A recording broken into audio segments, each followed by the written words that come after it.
Boa tarde a todos, bem-vindos. Obrigada de novo pelo convite para falar sobre iatrogenia farmacológica na retina. A iatrogenia diz respeito então a quê? Aos efeitos e complicações causadas pelo tratamento médico ou então doenças ou alterações patológicas provocadas por efeitos colaterais dos medicamentos. Iatrogenia na retina, quando estes medicamentos afetam a retina, sendo que a retina é um dos principais tecidos mais metabolicamente ativos. E estes fármacos podem provocar o quê? Disfunção visual mínima ou transitória ou reversível com a suspensão do fármaco, ou por outro lado podem cursar com uma disfunção visual permanente ou progressiva. E quais são os mecanismos de toxicidade? São vários. E tentei aqui agrupar os mecanismos de toxicidade retiniana em fármacos que provocam disfunção visual da retina e do EPR, ou dano vascular, ou edema macular cistoide, ou pregas retinianas, retinopatia cristalina, processos inflamatórios e ainda outros. E nesta tabela tentei exatamente colocar imensos fármacos com os seus padrões de toxicidade, mas evidentemente que não posso falar sobre tudo. E sendo isto um update e tendo visto a literatura mais recente, vou destacar os fármacos a azul claro e destaco ainda também só um comentário para o trastuzumab, o sorafenib e o letrozole, que são fármacos mais recentes utilizados nas neoplasias da mama e que também têm aparecido. E começando então pela disfunção da retina e do EPR, não posso deixar de falar sobre a cloroquina e a hidroxicloroquina, porque continuam ainda muito em voga, nomeadamente os nossos colegas reumatologistas e dermatologistas. A hidroxicloroquina é mais segura do que a cloroquina e a dose deve ser inferior a 5 mg por quilo por dia. Estes fármacos têm aquela dose total cumulativa que depende um bocadinho da dose diária e da duração, e para a hidroxicloroquina, por isso isto é raro, mas existe, o risco aos 5 anos é inferior a 1%, aos 10 anos inferior a 2%, mas aos 20 anos pode mesmo chegar a 20%. Estes doentes devem ser rastreados numa avaliação inicial e também após 5 anos da toma do fármaco, e nesta avaliação inicial deve ser pedida uma perimetria, uma PECM2, um OCT de domínio espectral e a autofluorescência.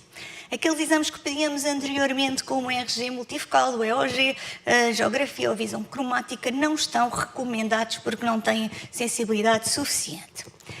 E os fatores de risco são então as doses cumulativas, uma dose diária de hidroxicloroquina superior a 400 mg, mais de 60 anos, insuficiência renal, hepática, obesidade, porque estes fármacos acumulam-se no tecido adiposo, e também o uso concomitante de amoxicilina.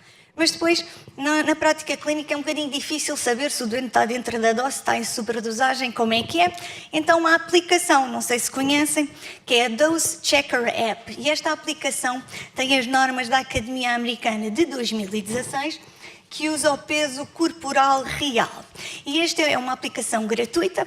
Eu pus aqui uma pessoa de 50 kg, uma dose de 400 mg, que é um comprimido da hidroxicloroquina, e diz-nos logo qual é o máximo recomendado por semana e dá um esquema recomendado. Isto serve não só para fazermos a dosagem, como também vermos se o doente está em sobredosagem. Se este doente fizesse um comprimido por dia, estaria numa dose francamente superior ao limite semanal recomendado.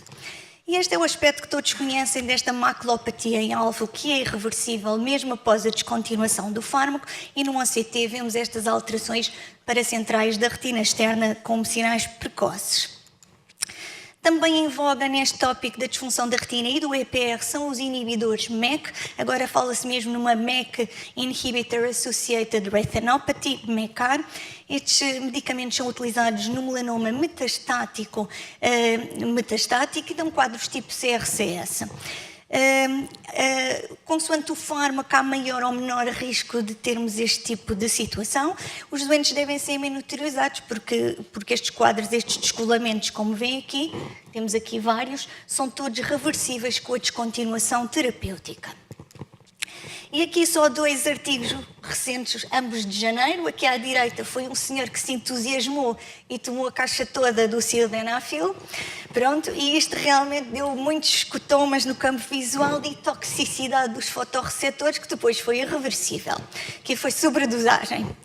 Do lado esquerdo, parece que nos Estados Unidos há um composto triacinolona e moxifloxacina, mas depois tinha lá um aptâmero, um polihexâmero que contaminou e os doentes tiveram síndromes do choque tóxico do segmento posterior e por isso um efeito também inadvertido. Relativamente a dano vascular, já da última vez falei sobre esta RORV, a vasculite retiniana oclusiva hemorrágica associada à vancomicina, uma necrose retiniana, hemorragias retinianas, muita isquémia, uma situação muito grave, e estas eram as imagens. E vocês pensam o que é que me interessa a vancomicina intracamerular, porque nós não usamos, os americanos é que não têm o cefroxime, mas também há complicações com a cefroxima intracamerular, especialmente se, e vemos aqui este artigo também é relativamente recente, após cirurgia de catarata complicada, foi preparado no bloco e houve erros na diluição, e neste aqui também um outro artigo, em que basicamente na ausência da formulação preparada que nós temos, há erros de diluição e a sobredosagem pode causar infarto da retina e do nervo óptico e por isso uma coisa que parece simples, se calhar pode tornar-se bastante complicada e se calhar ficamos mais seguros a usar a formulação comercial. Em relação ao edema macular, o fingolimod Associated Macular Edema, que é usado na esclerose múltipla, pode afetar cerca de 1% dos doentes, também é reversível e estes doentes devem ser monitorizados.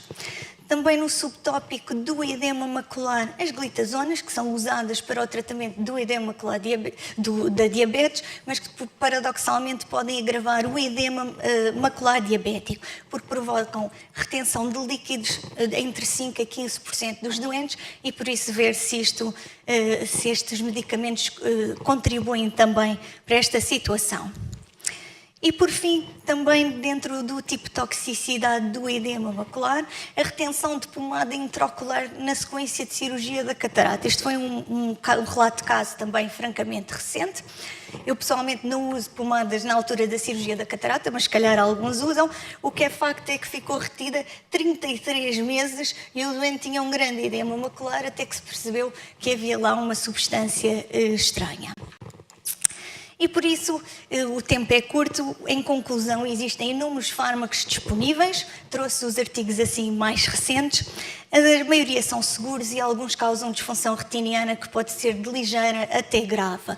E a toxicidade pode ocorrer com doses terapêuticas standard ou em indicações off-label, ou então, como vimos, também em casos inadvertidos de sobredosagem. Em muitos deles o mecanismo é desconhecido, mas temos que reconhecer os padrões habituais de toxicidade dos grandes grupos. E com os vários fármacos novos anualmente é fundamental manter um elevado nível de suspeição exatamente para estas situações de iatrogenia. Obrigada.